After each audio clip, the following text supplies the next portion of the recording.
दोस्तों, आज की कहानी है प्रार्थना की शक्ति। एक दिन तुर्किस्तान के बादशाह ने अकबर की बुद्धि की परीक्षा लेने का विचार किया। उसने एक दूत को पत्र देकर सिपाहियों के साथ दिल्ली भेजा। पत्र का आशय था, बादशाह अकबर, मुझे सुनने में आया है कि आपके भारतवर्ष में कोई ऐसा पेड़ होता है जिसके पत्ते खाने से मनुष्य की आयु बढ़ जाती है। अगर यह बात सच्ची है तो मेरे लिए उस आयुवर्धक पेड़ के थोड़े से पत्ते भेज दें। बादशाह अकबर पत्र को पढ़कर विचारमग्न हो गए। फिर बीरबल से राय करने के बाद सिपाहियों सहित उस दूत को एक सुदृढ़ किले में बंद करवा दिया। इस प्रकार कैद हुए उनको कई दिन हो गए। एक दिन बादशाह अकबर बीरबल को लेकर उन कैदियों को देखने गए। बादशाह को देखकर उनको अपने मुक्त होने की आशा हुई, लेकिन यह बात निर्मूल थी। अकबर उनके पास पहुंचकर बोले, तुम्हारा बादशाह जिस वस्तु को चाहता है वह मैं उसे तब तक नहीं दे सकता जब तक कि इस मजबूत किले की एक दो ईंटें ना ढह जाएं। उसी वक्त तुम लोग आज़ाद किए जाओगे। तुम्हें खाने पीने की कोई तकलीफ नहीं होगी। मैंने उसका यथोचित प्रबंध करा दिया है। इतना कहकर बादशाह चले गए, लेकिन कैदियों की चिंता और डर बढ़ गया। वे अपने मुक्त होने का उपाय सोचने लगे। कुछ देर चिंता में डूबे रहे। आखिर में ईश्वर वंदना करने लगे। हे भगवान, क्या हम इस बंधन से मुक्त नहीं किए जाएंगे? क्या हमारा जन्म इस किले में बंद रहकर कष्ट भोगने के लिए हुआ है? आप दीनानाथ हैं, आप हम असहायों की भी सुध लीजिए। जैसे जैसे उन्हें अपने मुक्त होने की आशा क्षीण होती गई, वैसे वैसे वे रोजाना परमेश्वर से उस किले से मुक्ति के लिए प्रार्थना करने लगे। ईश्वर की दयालुता जग जाहिर है।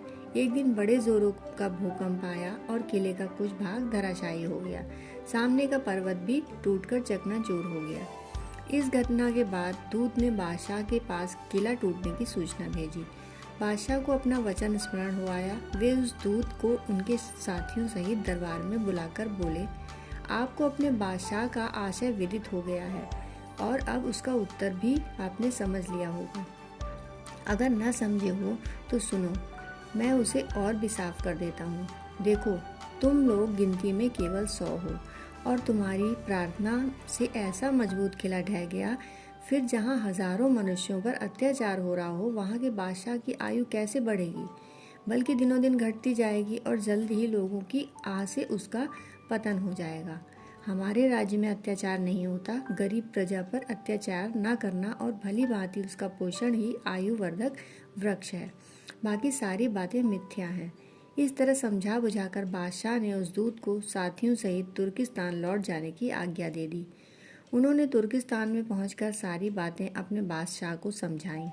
अकबर की शिक्षा लेकर वह बादशाह दरबारियों सहित उनकी बड़ी बड़ी प्रशंसा करने लगा। अगर आप भी अपनी उम्र बढ़ाना चाहते हैं तो सभी व्यक्तियों के साथ अच्छा व्यवहार करें। ऐसा करने से सिर्फ उम्र ही नहीं बल्कि सुख, शांति, मान सम्मान आदि सभी मिलते हैं।